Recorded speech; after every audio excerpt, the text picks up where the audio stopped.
sa Panginoon ay simula ng karunungan.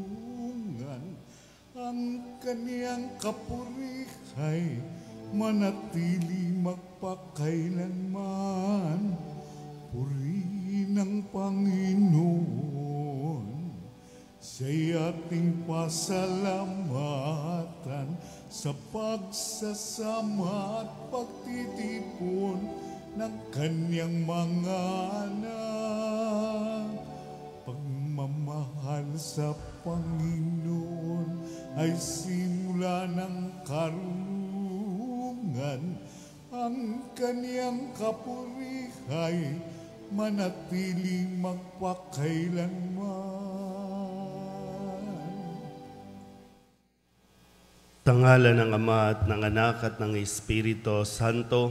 Amen. Ang pagpapala ng ating Panginoong Hesukristo, ang pag-ibig ng Diyos Ama, at ang makikipagkaisa ng Espiritu Santo naway sumainyong lahat. At sumaiyo rin. Mga kapatid, tinipon tayo bilang mga kaanib na angkan ng Diyos. Kaya dumulog tayo sa maawaing Panginoong nagpapatawad ng lubos. Sinugong tagapagpagaling sa mga nagsisisi, Panginoon, kaawaan mo kami. Panginoon, kaawaan mo kami. Dumating na tagapaganyayang mga makasalanay magsisi, Kristo, kaawaan mo kami. Kristo, kaawaan mo kami. Nakaluklok ka sa kanan ng Diyos Ama para ipamagitan kami. Panginoon, kaawaan mo kami. Panginoon, kaawaan mo kami. Kaawaan tayo ng makapangyarihang Diyos, patawarin tayo sa ating mga kasalanan at patnubayan tayo sa buhay na walang hanggan. Amen. Manalangin tayo. Ama naming makapangyarihan, kami naway magkaroon ng pitagan at pagmamahal para aming magawang sambahin ang ngalan mo. Sapagkat sa mga pinatatatag sa iyong pag-ibig, ikaw ay walang pinababayaang masadlak sa ligalig. Iniluluhog namin ito sa pamagitan ni Jesucristo, kasama ng Espiritu Santo, magpasawalang hanggan. Amen. Umupo ang lahat.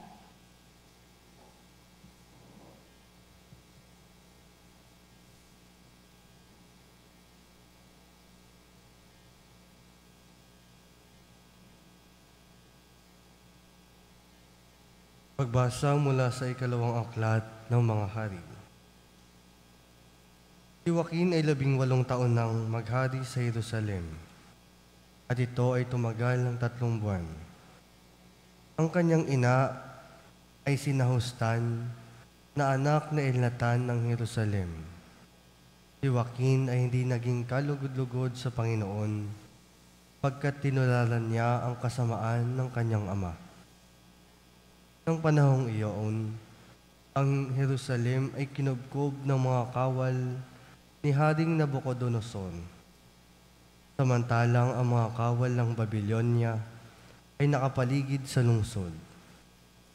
Nang dumating ang Haring Nabucodonosor, nang magkagayon, tumuko sa kanya si Haring Joaquin, pati ang ina nito, mga katulong, mga pinuno, at lahat ng tauhan ng palasyo. Binihag sila ni Nabucodonosor noong 8 taon ng kanyang paghahari. Sinamsampan niya ang lahat ng kayamanan sa palasyo at sa templo. At tulad ng pinagpauna ng Panginoon, pinasira niya ang mga kagamitang ginto na ipinagawa ni Solomon sa templo. Tinangay niya ang lahat ng taga-Jerusalem, mga pinuno, mga kawal, mga dalubhasa at mga panday. Lahat-lahat ay umabot ng 10,000. Wala silang itinira, tiban sa pinakamahihirap. Tinangay niya sa Babylonia si Joaquin, ang ina nito, mga asawa, mga pinuno at ang lahat ng pangunahing mamamayan sa Jerusalem. Tinangay rin niya ang mga 7,000 kawal at mga 1,000 dalubhasa at mga panday na pawang matitipuno, tangkop maging mandirigma. Tinatanias ang pinalit ni Nabucodonosor kay Joaquin bilang hari ng Huda at pinalitan niya ng Sedekias ang pangalan nito.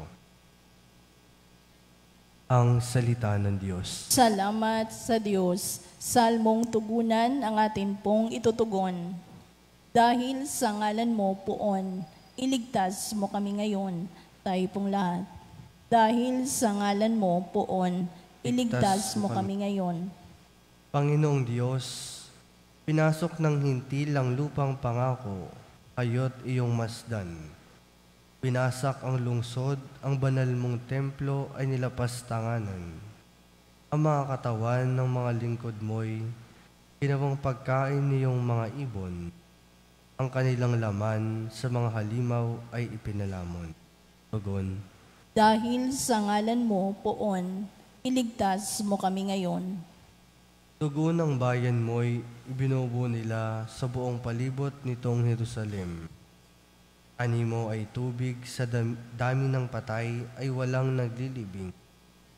Ang kalapit bansang dooy nakasaksi, hindi mapigilan niyaong lahat sa palibot ay humahalakhak sa gayong nakita.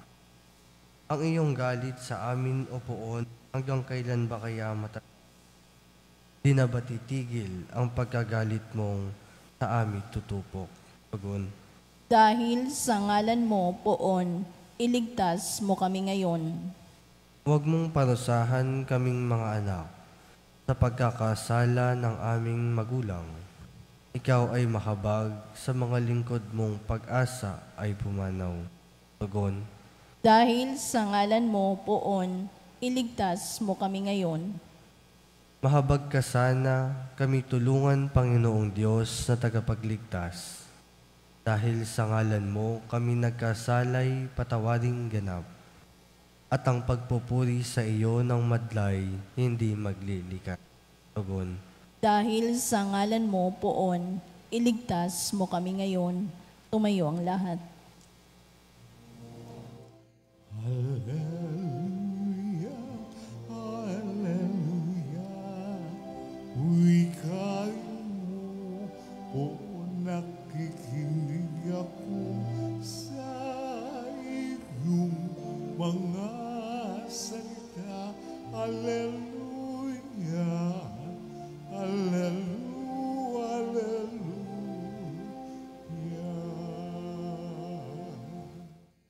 Sumainyo ang Panginoon. At sumaiyo rin. Ang mabuting balita ng Panginoon ayon kay San Mateo. Puri sa iyo, Panginoon. Noong panahong iyon, sinabi ni Jesus sa kanyang mga alagad, "Hindi lahat ng tumatawag sa akin, Panginoon, Panginoon, ay papasok sa kaharian ng langit, kundi yaon lamang sumusunod sa kalooban ng aking Amang nasa langit. Pagdating ng huling araw, marami ang magsasabi sa akin, Panginoon, nangaral po kami at nagpalayas ng mga demonyo at gumawa ng mga kababalaghan sa inyong pangalan. At sasabihin ko sa kanila, kailanmay, hindi ko kayo nakilala. Lumayo kayo sa akin, mga mapaggawa ng masama. Kaya't ang bawat nakikinig at nagsasagawa ng mga salita kong ito ay matutulad sa isang taong matalino na nagtayo ng kanyang bahay sa ibabaw ng bato. Umulan ng malakas, bumaha at binayo ng malakas na hangin ang bahay na iyon, ngunit hindi nagiba sapagkat nakatayo sa ibabaw ng bato. Ang bawat nakikinig ng aking mga salita at hindi nagsasagawa nito ay matutulad sa isang taong hangal na nagtayo ng kanyang bahay sa buhanginan.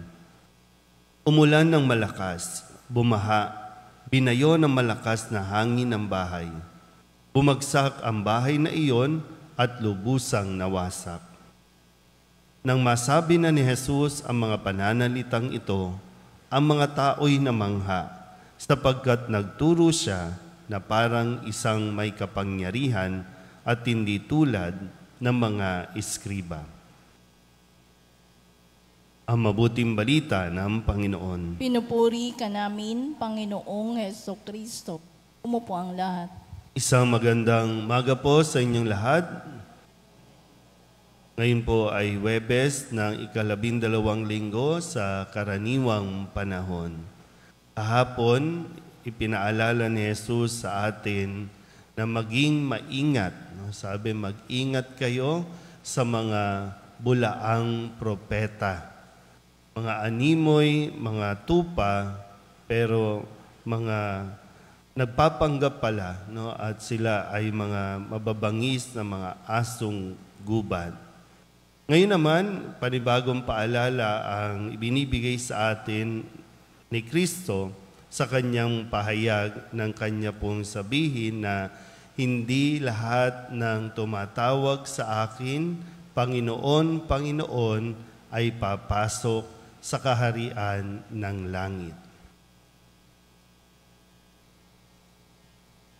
Ito bang bagay na ito ay atin pong naiisip ngayon na makakapasok ba tayo sa langit sa mga ginagawa nating ito?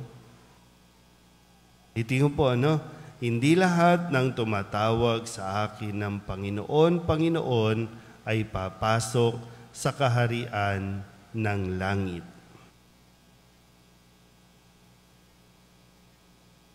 Hindi lahat ng nagpupunta ng simbahan ay matik na sa langit. Hindi lahat na miyembro ng organisasyon ng simbahan papasok ng langit. Hindi rin lahat ng pari automatic ay sa langit. Kasi lahat tayo sumisigaw ng Panginoon, Panginoon. Pero kapag sumisigaw ba tayo at nagdarasal ng Panginoon, Panginoon, ay dahil talagang pinupuri natin at kinikilala natin ang Panginoon o may hiningi lang tayo? Hindi magiging basihan, bagamat malaking tulong na tayo po ay laging nagsisimba, laging nagdarasal, anuman ang mga nobinaryo na memorize na natin, rosary, hindi po yan ang magiging basihan kung tayo po ay makakapasok sa langit. Kundi yan din ay isang malaking tulong para tayo po magabayan patungo sa langit. Marami na pong lektor sa impyerno. Marami na pong MBG sa impyerno. Marami na rin sigurong pari sa impyerno. Ano ba mga kinabibilang? Mga lay minister. Maraming lay minister sa impyerno. Ano pa ba mga organisasyon natin dito? Pero ito po ay paalala lang sa atin, no? Kasi baka masayang, mabaliwala itong ginagawa natin na araw-araw tayong nasa simbahan, pero baka hindi tayo makarating sa langit. So paano tayo makakarating sa langit? Ang magiging pinakabasihan ay kung tayo ba ay may natututunan sa mga utos o mga aral ni Jesus. Kaya nga sabi niya dito, yaon lamang mga nakikinig at hindi lang basta nakinig, nagsasagawa o nagsasabuhay ng mga kautusan. Halimbawa na sa isang kautusan, ano bang mga pinakakilala nating kautusan? May mga nagsiserve sa simbahan, pero hindi naman kasal. May mga nagsiserve sa simbahan, pero may mga kinakasamang iba. May mga nagsiserve sa simbahan, pero nakikikorrupt naman, nagnanakaw naman. Maraming nagdarasal, pero mga magnanakaw din. So, hindi nagtutugma. So sa ating ebanghelyo ngayon, pinapaalala ito, dito natin makikita at masusuri kung tayo ba ay mapupunta sa langit. Kasi isang araw, yan, mayroon tayong dalawang kapatid na ipinagdarasal. Dalawa na ba yung picture? Nasa langit kaya sila? Hindi natin masasagot. Pero ipinagdarasal natin na nawa mapatawad sila sa kanilang mga kasalanan. Pero tayo ngayon, mga buhay pa tayo, alam pa natin yung ating ginagawa. Alam natin kung may mali, alam natin kung may tama tayong ginagawa sa buhay na ito. Pero isang araw, mamamatay at mamamatay din tayo. At saan tayo pupunta? Sa tingin niyo, saan sila pupunta? Pag ikaw, i-picture ka na lang, sa tingin mo, saan ka mapupunta pagtapos ng buhay dito? Kailangan din natin iniisip yan. Kasi sinasabi na nga ni Kristo,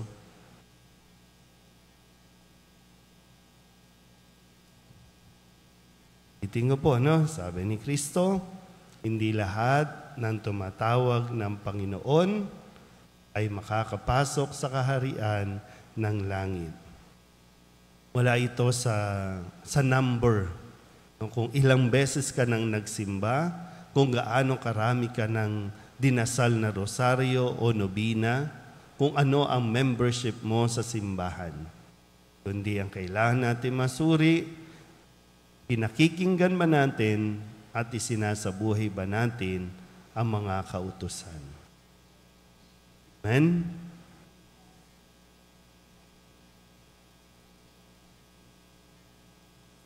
May pananalig tayong kumapit sa Ebanghelyo na naghihikayat sa ating itatag ang espiritual na tahanan sa kalooban ng Diyos. Manalangin tayo ngayon sa Ama. Ang ating itutugon, Ama, patatagin mo kami sa iyong salita. Ama, patatagin mo kami sa iyong salita.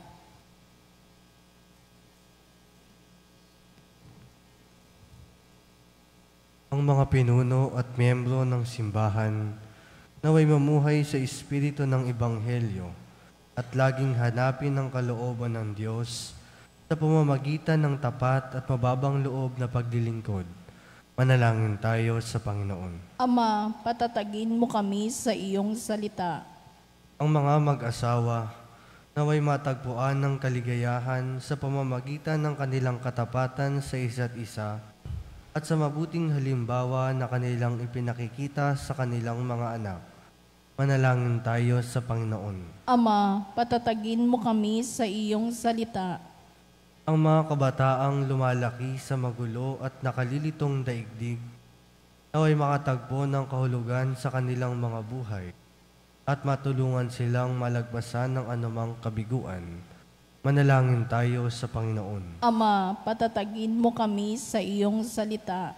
Ang mga may sakit na nagdurusa sa masamang pangangatawan, naway makaranas ng mapagmahal na kabutihan, mapagkalingang presensya, at mapagpagaling na kapayapaan ni Kristo. Manalangin tayo sa Panginoon. Ama, patatagin mo kami sa iyong salita. Sa mga taong nauna ng lumisan sa mundong ito, naway igawad ng walang hanggang kapahingahan at walang katapusang liwanag. Manalangin tayo sa Panginoon. Ama, patatagin mo kami sa iyong salita. Idulog din natin sa Panginoon ang ating mga personal na kahilingan at mga panalangin para sa ating mga pamilya. Kasama din ang mga kahilingan ng mga nanonood sa online. Lahat ng mga misang pasasalamat, espesyal na intensyon, agarang paggaling ng mga may sakit at ang lahat ng mga kaluluwa na inihiling na ipagdasal sa misang ito.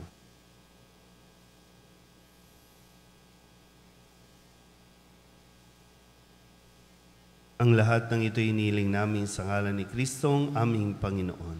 Amen. Umupo ang lahat.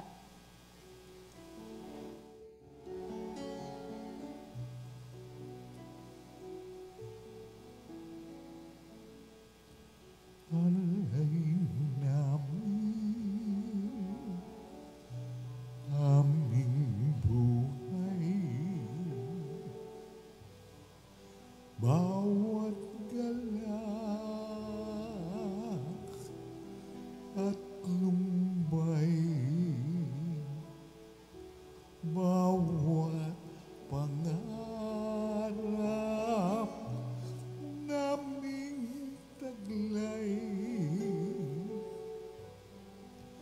sa palad mo ilalagay.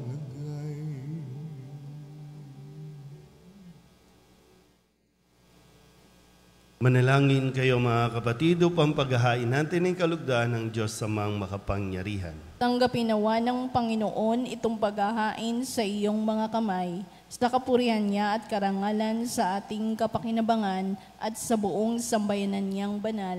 Ama naming lumikha, tanggapin mo ang aming paghahain ng papuri sa iyong kabutihan sa amin. Sa dulot nawa nitong kadalisayan, kami naway makapag-alay ng iyong kinalulugdan sa pamamagitan ni Jesucristo, kasama ng Espiritu Santo, magpasawalang hanggan. Amen. Sumainyo ang Panginoon. At sumaiyo rin. Itaas sa Diyos ang inyong puso at diwa. Itinaas na namin sa Panginoon. Pasalamatan natin ang Panginoong ating Diyos. Marapat na siya ay pasalamatan. Ama naming makapangyarihan, tunay nga marapat na ikaw ay aming pasalamatan.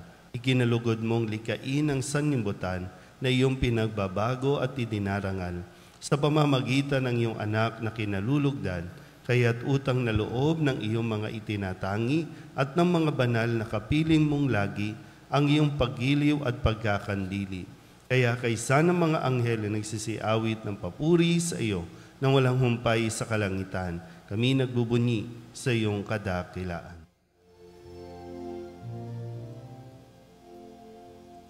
Santo, Santo, Santo, Panginoong Diyos na makapangyarihan, napupuno ang langit at lupa ng kaluwalhatian mo. Hosana sa kaitaasan, pinagpala ang naparirito sa ngalan ng Panginoon. Hosana sa kaitaasan. Ama naming banal, ikaw ang bukal ng tanang kabanalan. Kaya't sa pamamagitan ng iyong Espiritu, gawin mong banal ang mga kaloob na ito upang para sa aming maging katawan at dugo ng aming Panginoong Jesucristo. Bago niya pinagtiis ang kusang loob na maging handog, hinawakan niya ang tinapay, hinasalamatan kaniya, pinaghati-hati niya iyon, iniabot sa kanyang mga alagad at sinabi, tanggapin ninyong lahat ito at kanin, ito ang aking katawan na ihahandog para sa inyo.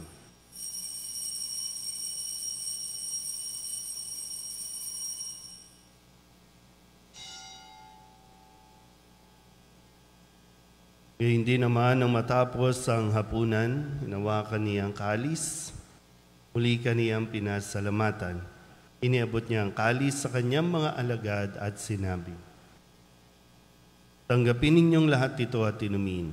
Ito ang kalis ng aking dugo, ng bago at walang hanggang tipan. Ang aking dugo na ibubuhos para sa inyo at para sa lahat sa pagpapatawad ng mga kasalanan. Gawin ninyo ito sa pag-alaala sa akin.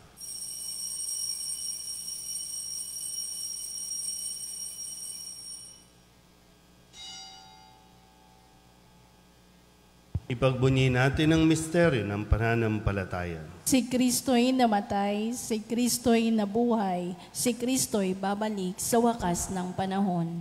Ama, ginagawa namin ngayon ang pag-alaala sa pagkamatay at muling pagkabuhay ng iyong anak. Kaya tiniaalay namin sa iyo ang tinapay na nagbibigay buhay at ang kalis na nagkakaloob ng kaligtasan. Kami napapasalamat dahil kami iyong minarapat na tumayo sa harap mo para maglingkod sa iyo. Isinasamo namin kami magsasalo-salo sa katawan at dugo ni Kristo ay mabuklod sa pagkakaisa sa pamamagitan ng Espiritu Santo. Ama, lingapin mo ang iyong simbahang laganap sa buong daigdig. Puspusin mo kami sa pag-ibig, kaysa ni Francisco na aming Papa at ni Jose na aming Obispo at ng Tanang Kaparian. Alalahanin mo sina Leonard at Jeric na tinawag mo mula sa daigdig na ito. Nung sila'y binyagan, sila'y nakaisa ni Kristo sa pagkamatay. Ngayong sila'y pumanaw, naway makaisa sila ni Kristo sa pagkabuhay. Alalahanin mo rin ang mga kapatid naming nahimlay na may pag-asang sila'y muling mabubuhay, gayon din ang lahat ng mga pumanaw. Kawaan mo sila at patuloyin sa iyong kaliwanagan. Kawaan mo at pagindapating kaming lahat na makasalo sa iyong buhay na walang wakas. Kaysa ng mahal na Birhen Maria na Ina ng Diyos, ng kabiyak ng puso niyang sa San Jose, kaysa ng mga apostol at ng lahat ng mga banal na namuhay dito sa daigdig ng kalugod-lugod sa iyo, may pagdiwang nawa namin ng papupuri sa ikararangal mo sa pamamagitan ng iyong anak na aming Panginoong Hesu Kristo. Sa pamamagitan ni Kristo, kasama niya at sa Kanya, ang lahat ng parangal at papuri ay sa iyo, Diyos Amang makapangyarihan, kasama ng Espiritu Santo, magpasawalang hanggan.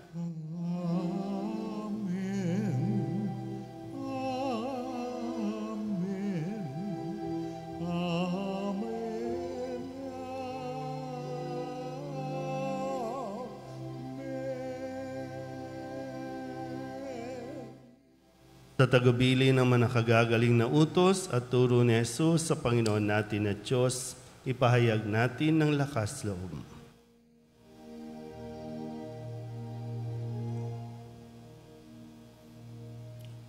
Ama namin, sumasalangit ka, sambahin ang ngalan mo. Mapasa amin ang kaharian mo, sundin ang loob mo, dito sa lupa para nang sa langit. Bigyan mo kami ngayon ng aming kakanin sa araw-araw, at patawarin mo kami sa aming mga sala, para ng pagpapatawad namin sa nakakasala sa amin. At huwag mo kaming ipahintulot sa tukso, at diadya mo kami sa lahat ng masama.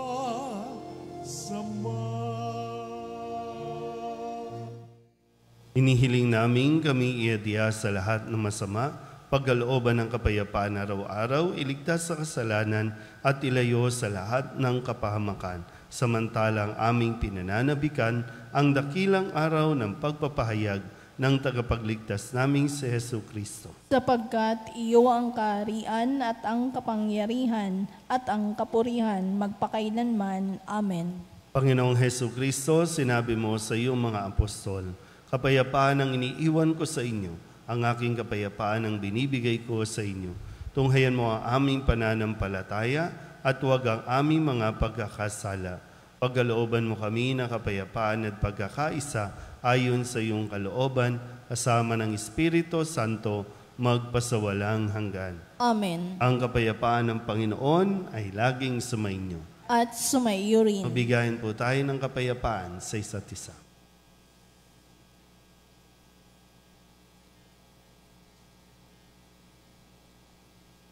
Kordero ng Diyos na nag-aalis ng mga kasalanan ng sanlibutan, maawa ka sa amin. Kordero ng Diyos na nag-aalis ng mga kasalanan ng sanlibutan, maawa ka sa amin. Kordero ng Diyos na nag-aalis ng mga kasalanan ng sanlibutan, ipagkaloob mo sa amin ang kapayapaan.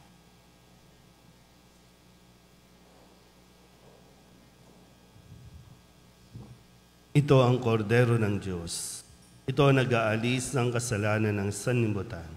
Mapalad ang mga inaanyayahan sa kanyang piging. Panginoon, hindi ako karapat-dapat na magpatuloy sa iyo, ngunit sa isang salita mo lamang ay gagaling na ako. Katawan ni Kristo. Amen.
Manalangin tayo.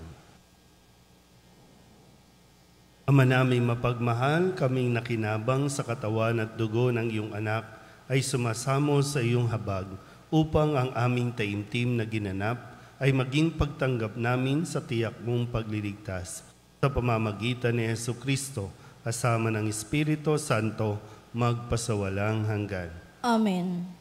Sumainyo ang Panginoon. At sumaiyo rin. At pagpalain kayo ng makapangyarihang Diyos, Ama at Anak at Espiritu Santo.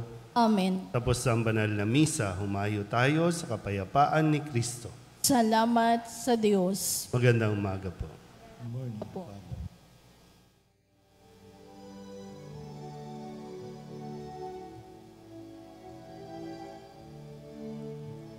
Walang sinuman ang nabubuhay para sa sarili lamang.